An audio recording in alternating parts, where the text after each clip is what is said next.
Welcome back to Rush Street Replay. I'm your host, Nikhil Mehta. With me, as always, is Ronald Toothe, and also joining us is the Rush Street Report's very own Chris Schisler. Gentlemen, it's great to have you all back. Great to be here as always, my friend. Coming off a fun week, we got to spend some time together out in Maryland. Chris, I wish we got the chance to see you. Obviously, you know what happened there, but nonetheless, still a great time. And we're so close, I can almost taste it at this point. Yeah, so we're about to hop into the breakdown of the Ravens' last preseason game. Yet another preseason victory against the Arizona Cardinals, and I guess we might as well just get this out of the way now. Ron, Isaiah Likely, go. I mean, what is there to say that his play on Saturday night, or sorry, for the days kind of jumbled together now, but I mean, 8 catches, 100 yards, the touchdown, like it was so funny, especially that last drive. It was like, oh, he's at 5. Oh, the next play he's at 6. Like my Twitter fingers couldn't even keep up.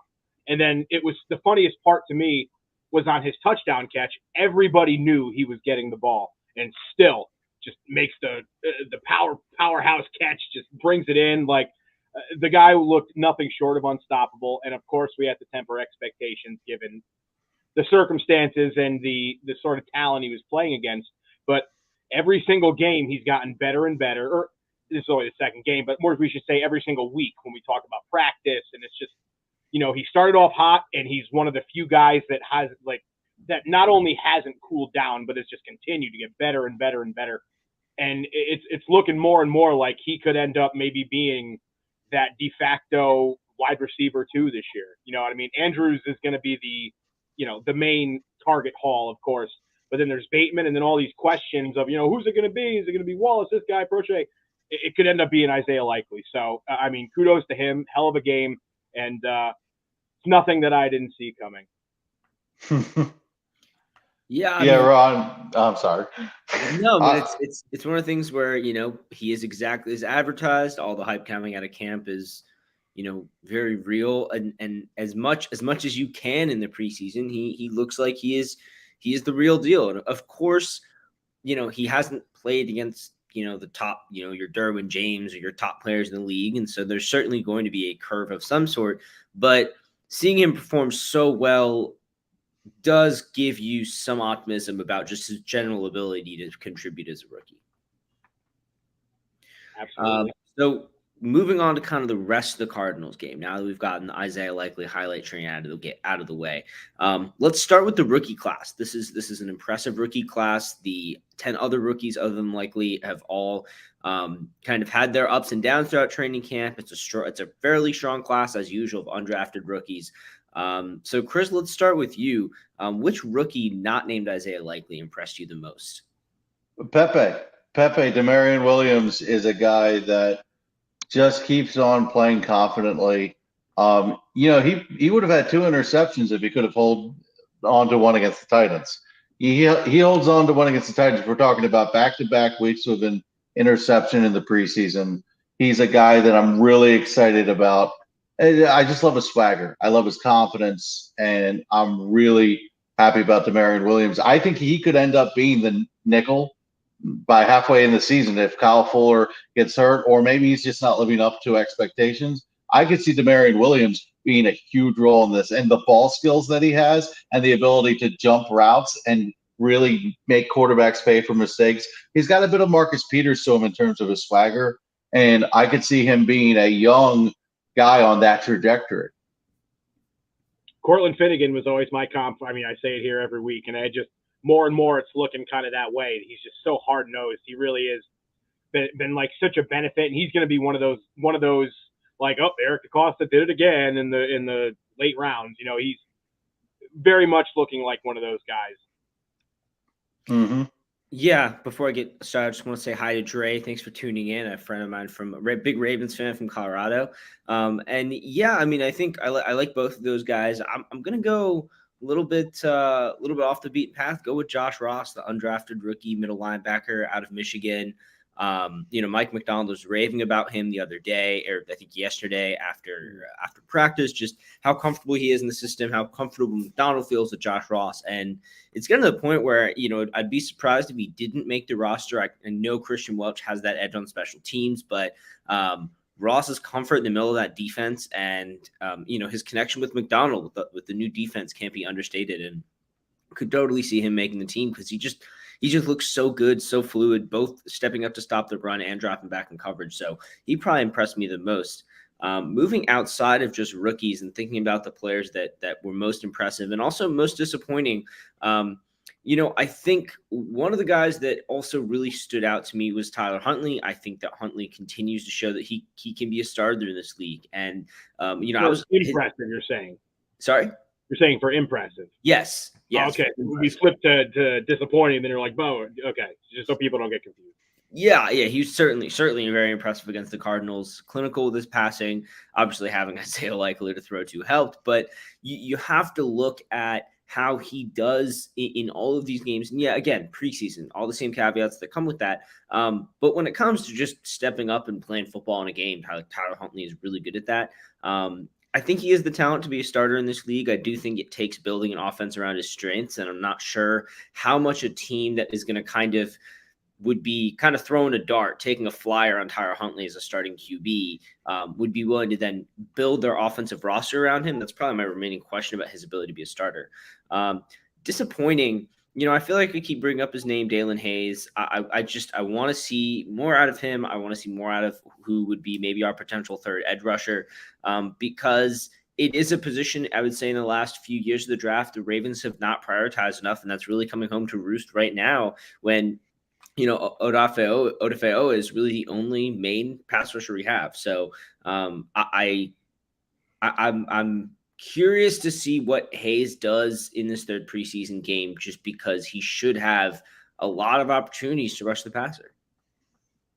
Yeah, he should. But at the same time, when you look at it, I mean, right from when we drafted him, we kind of thought he was going to be, like I just said, one of those Eric DeCosta does it again kind of guys.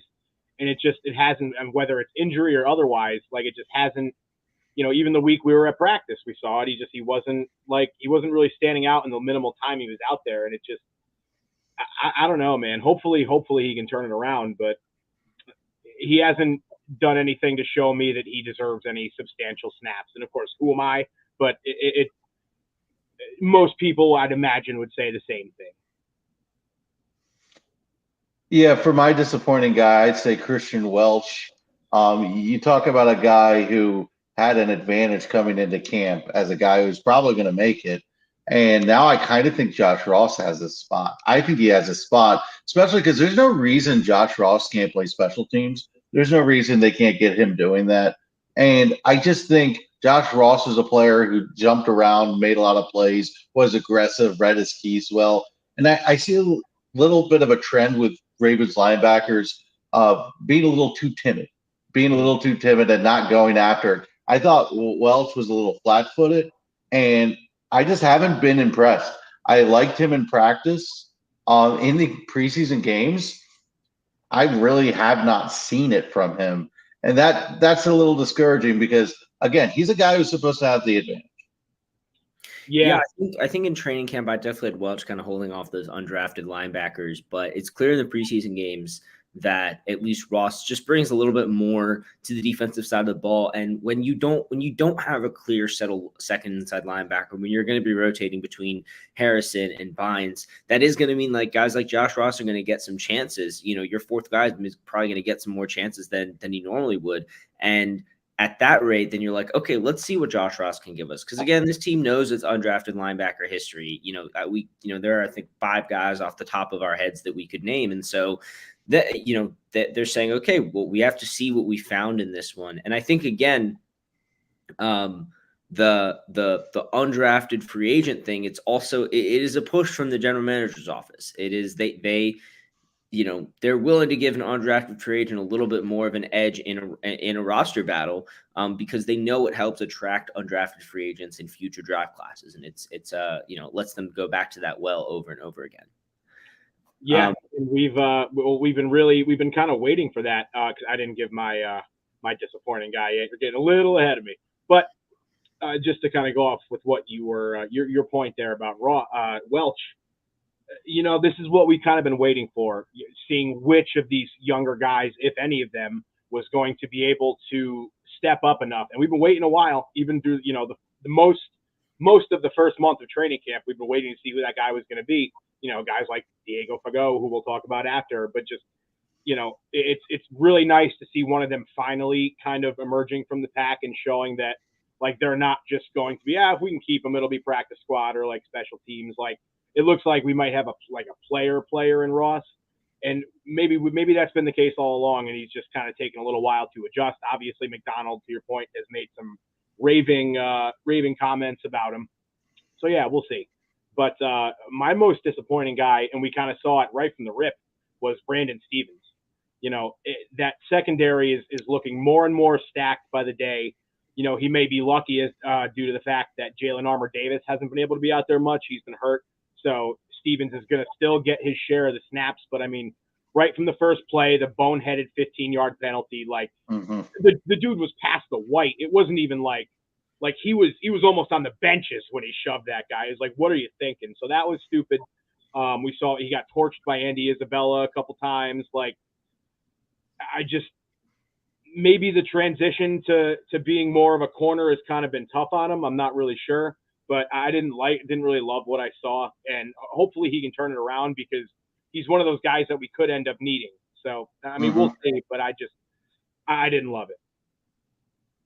Yeah, I actually think he should be what Demarion Williams is. Demarion Williams, what we said about him, that's what we should have been saying about Brandon Stevens, and that's the problem.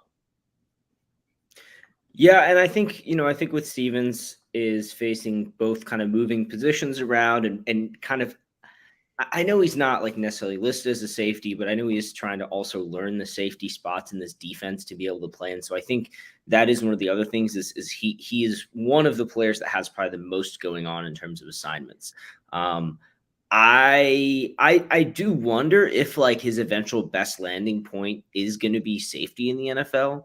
And you just can't really do that right now because of the Ravens safety depth. And they're like, okay, well, we're going to need cornerback depth anyway, so we might as well get you back there.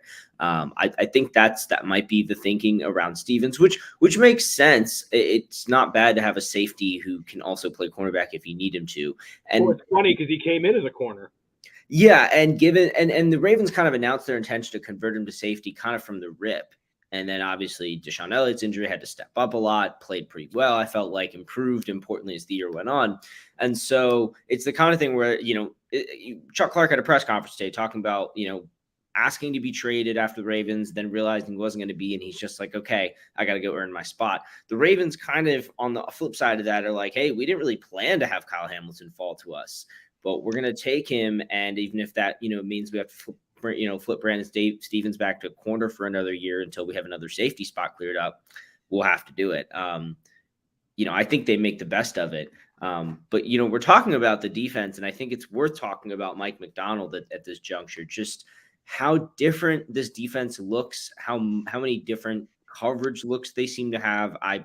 Very few snaps where they were just dropping back into straight like cover 2 man or cover 0 man, for example, which is something they did a lot under Wink.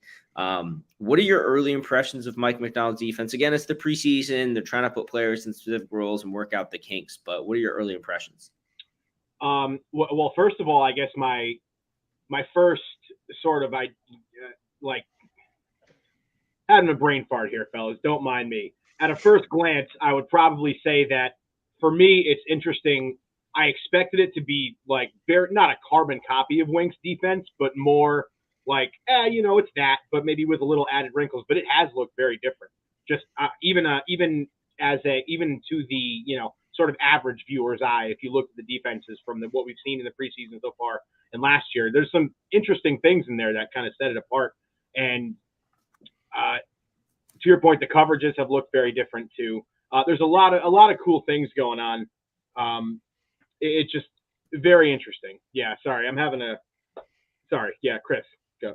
Yeah, so I think you're seeing more changes with the defensive fronts. That's something I'm noticing. They're moving linebackers around. They're moving less odd fronts and kind of going more even.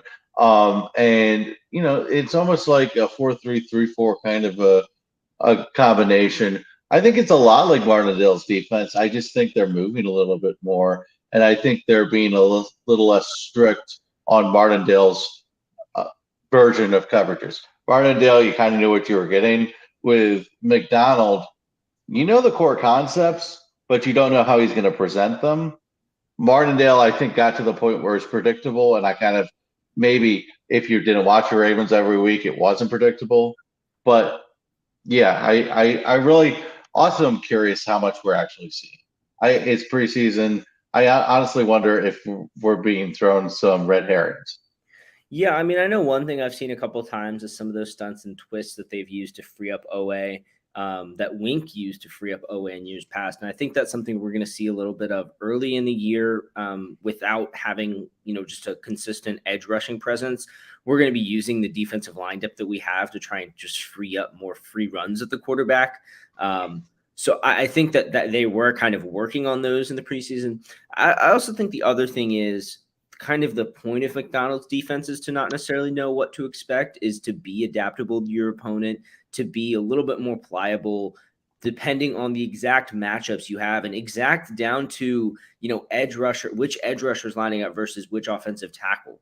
I think that Wink's, and I don't want to belittle Wink. I just think that his approach became too predictable. It became too much about the scheme and the play call and a little bit less about the players and the matchups. And I think that McDonald just plays that a little bit more. And I think that that is where the league is trending a little bit now. And I think that the personnel the Ravens put together this offseason also very much contributed to that. So obviously going to be a lot more, like you say, Chris, coming into the regular season. Last thing I want to touch on from the preseason game, the last one, is the running back situation. Gus Edwards getting moved to the reserve list, the PUP list for the regular season is going to hold him out until at least week 5. Week 5, I think, is the first week he could play. That means we're going to need, I think that pretty much locks in Hill, Beatty, and Davis to the roster. Mm-hmm.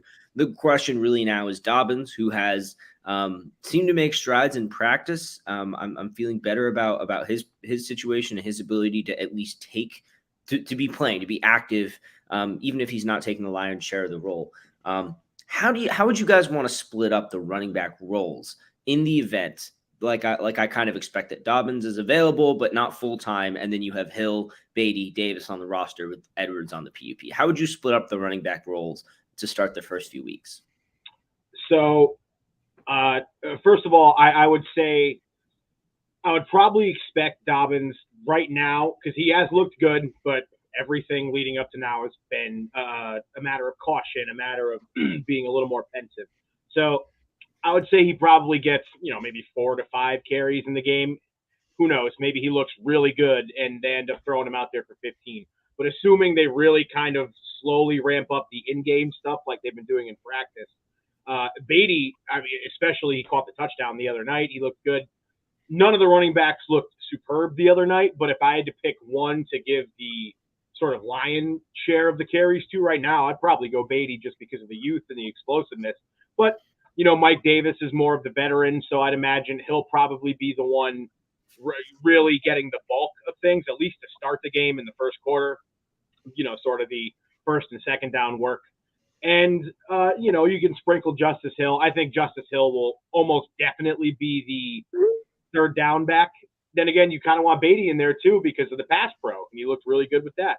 So it's going to be interesting. Right now, I think if I had to do it in a matter of whatever Dobbins gets, we'll just set that aside because we're not sure yet. So we'll say out of the 100% of work that Hill, Davis, and Batty will get, I would say probably we'll go 45 Beatty, 35 Davis, and then 20 Hill. That would be my kind of split.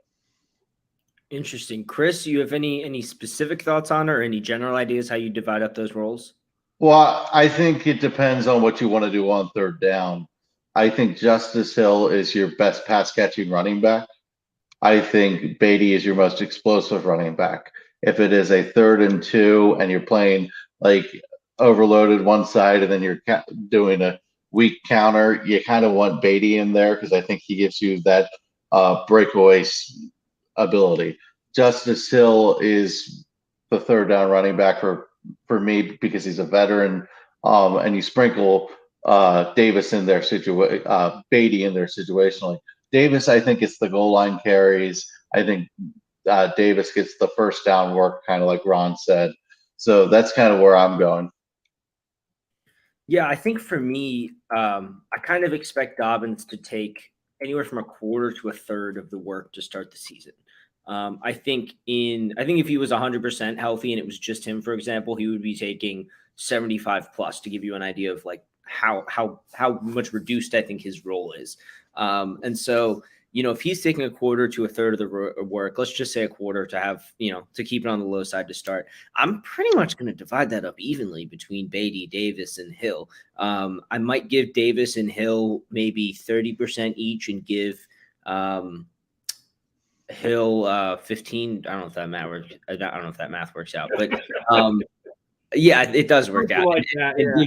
give Beatty my word salad about because Beatty is a rookie and he is being asked to enter what is a pretty complicated rushing offense. And so I don't know if I'd ask him to do so much right away. And I feel really comfortable with where Hill and Davis are at in terms of being Hill's a little more explosive. Davis is a little more between the tackles pounder. And there's your Dobbins Edwards combo to start the year to get the rushing game going. So pretty comfortable with where the running backs are. Really excited about Mike Davis in this scheme. Yeah, and just before we move on here, one thing that I do want to see, I feel like they've been a little guilty in the past of not riding the hot hand, so to speak. Like I feel like there's a lot of times where they get so, at least in the years leading up to this, who knows, hopefully this year it'll be different, but they almost get so entrenched in the like, oh, we want this guy to have this amount of carries, this guy to have this amount of carries.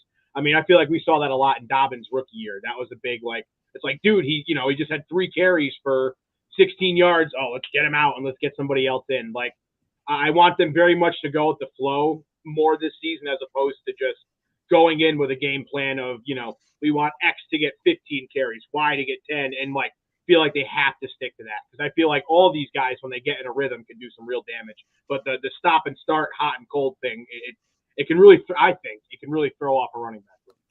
Yeah, I think the only person I would like obviously specifically avoid doing that with is Dobbins to keep him from taking too many carries in a row. But I think that's a good point. I think getting a chance again to see what different guys are doing, depending on exactly what we have schemed up against different defenses, is again going to be important and hopefully an adjustment Roman makes.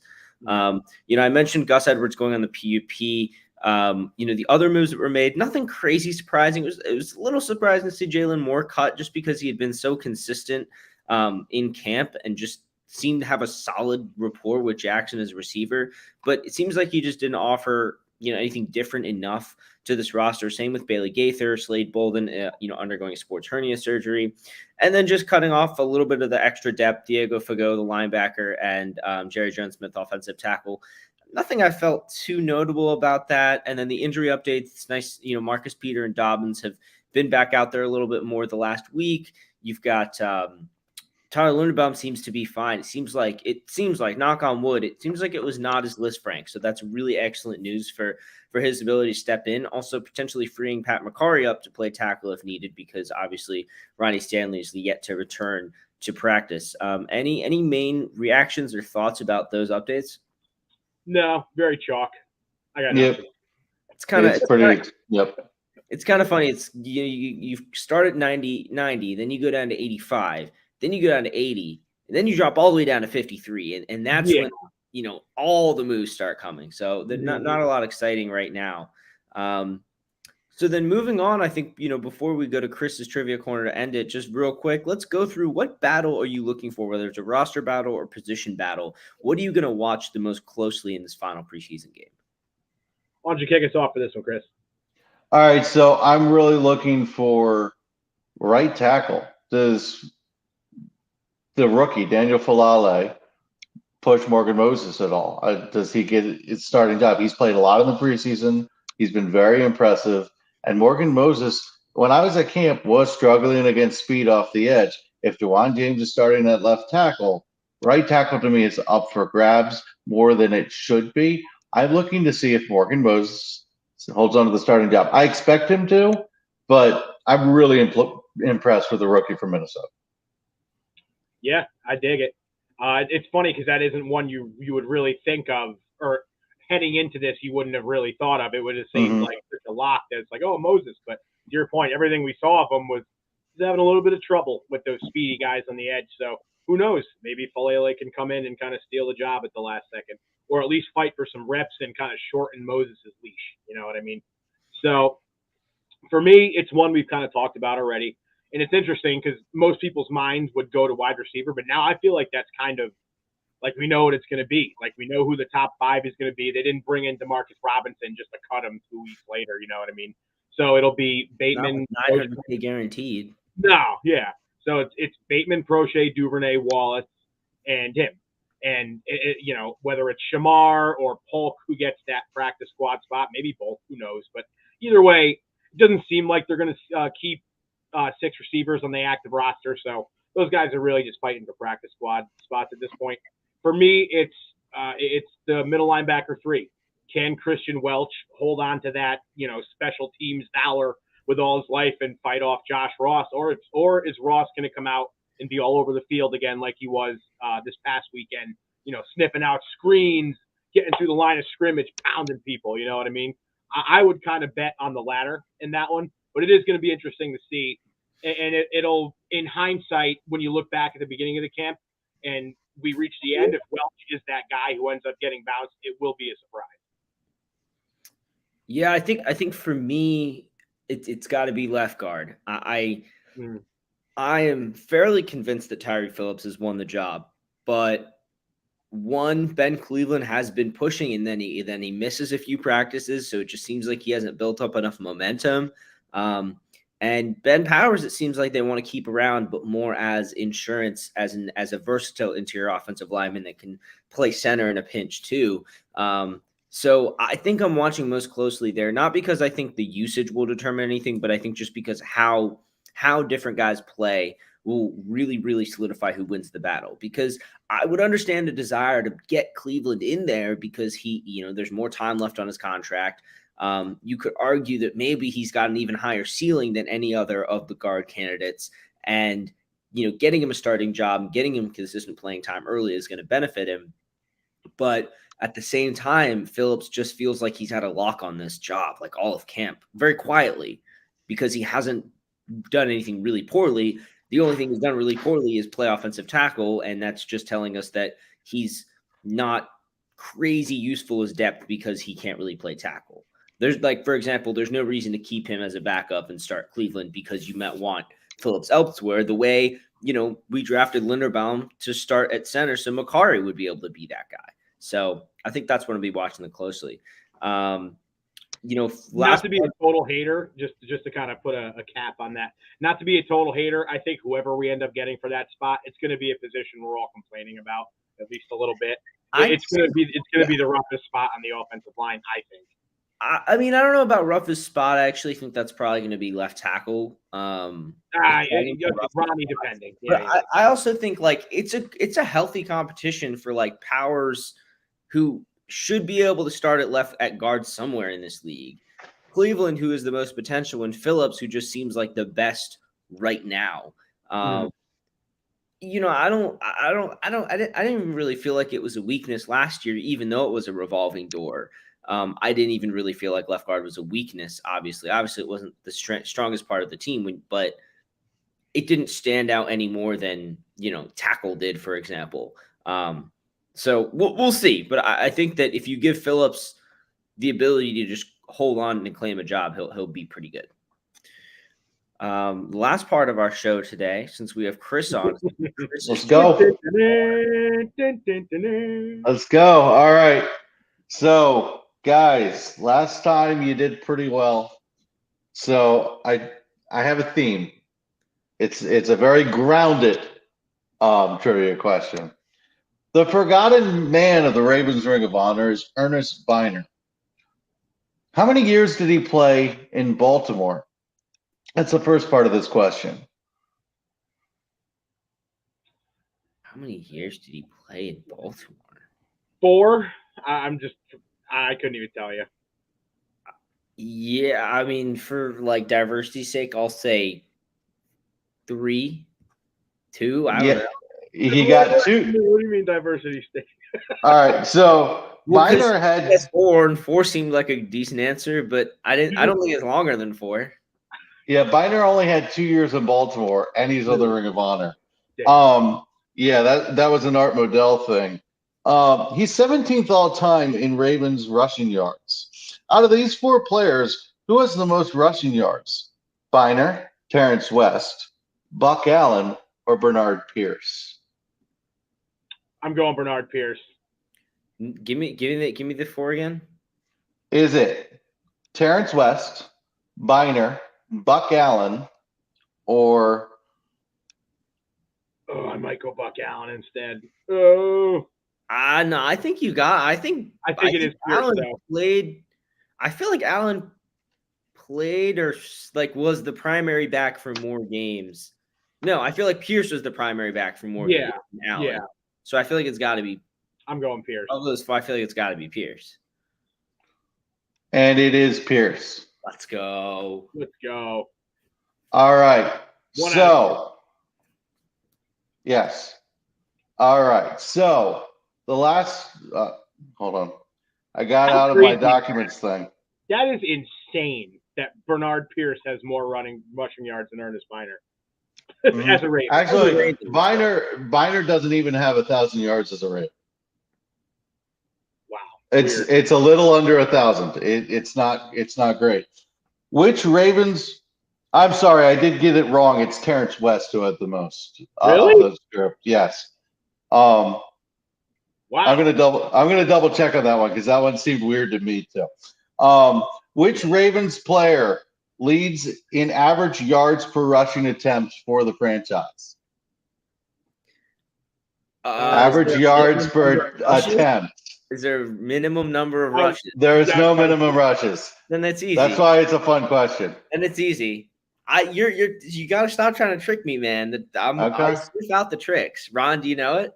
I'm reasonably certain there's only one guy it can be because I only remember 2 rushes of his, and one went for like 40 something, and the other one went for like 8. It's got to be Sam Cook, right? No, it's Levine. No, Cook never ran. It is Levine. Oh, it is Levine. Yeah. God dang it! What is it? Yeah, I keep trying. Yeah, it's 60 yards, but he had his long was 60. He has 3 rushes and his long was 60, so that's why his average is the best. I was just thinking like punter rushes or something dumb. You know? All right, I have to start thinking more inside the box because Nikhil is Mr. Outside the box. Well, you're projecting when it's going to be outside the box. Mm-hmm. That's the problem. All right, because you hit the yards per attempt a little too hard, and I was like, all right, well, I'm used to searching through like the stats when I'm writing and having to filter out yards per attempt, like minimum number of attempts. So gotta be a little quicker. Okay. Nikhil's schooling me. I do think we need to switch places here one of these times. All right, the third spot. Which Ravens wide receiver has the longest rushing gain on one play? And does it top Lamar Jackson's longest run? Longest rushing play on one. By a wide receiver. I'm going to say there's no wide receiver that has a longer rush than Jackson because Jackson is at least a 50-yarder, and I can't think of a receiver that has a 50-yarder. That is correct. I'm trying to think of like receivers that have ran the ball. It's got to be like, I feel like it's either got to be someone random or Duvernay because Duvernay is the only one who's ran the ball with anything resembling consistency over the past 2 years. Part of me wants to say Travis Taylor. That's the thing is I also feel like one of the random guys could have popped like a 35-yard run off, and Duvernay has only gotten like a 28-yard run. Yeah. So. Yeah, I'll go Travis Taylor. I'll go Duvernay to maximize our chances of someone getting it. All right, it's Nikhil again, Duvernay. Wow, if you can tell me the yards, if you can tell me the yards, I just give up. I mean, I don't remember a rush of his going more than like 30 to 35, maybe. I didn't want to say Duvernay because if I said a recent guy and got it wrong, I would have just looked like I knew nothing. I would have looked like I was just picking random guys that are on the team now. I overthought it. I should have said Duvernay. It was 42 yards. The specificity of Chris's question always, is okay. Okay, well, all right. This one didn't go my way. It's all right. I closed I had my document open for the first question, and then I closed it by accident. And I was like scrambling at the top. So this is not my best trivia corner. I'll live with it. I'll live with it, guys. We'll pick it up. Maybe next time I'll bring some questions and really stump you guys. Those are, the thing is, Chris, is those are good questions, but they're good trivia questions because they can be logicked out. Like I'm a logical thinker, and that's why I like trivia questions. It's also why trivia questions are hard to come up with. So, like, I feel like if I went to a bar with these questions, I would stump pretty much everybody. Nikhil is a cheat code. Yeah, it is partially because like the interesting question is like Anthony Levine, like that's an interesting question to ask and answer, but you have to find a way to like disguise the question. It's just hard, but so next time I do that, I'm gonna be like the third highest yards per attempt minimum. Yeah, I think it's or eliminate one of the obvious answers, like other than Kevin Duvernay, who's got the longest rush. But okay, anyway, all right, it's a learning curve. As I try to stump you fools. All right. We had a guess of 27, which did you see how long? It was 42 yards. 42. All right. So Dre was 42 on that. Yeah, we'll have to remember. That's a good guess though. Yeah, we'll have to remember to do trivia next time. Maybe some all brand question. Ron can make a question too. We can try and stump each other. But as always, thanks so much for tuning in. Dre, thanks for watching live, and we'll see you next time.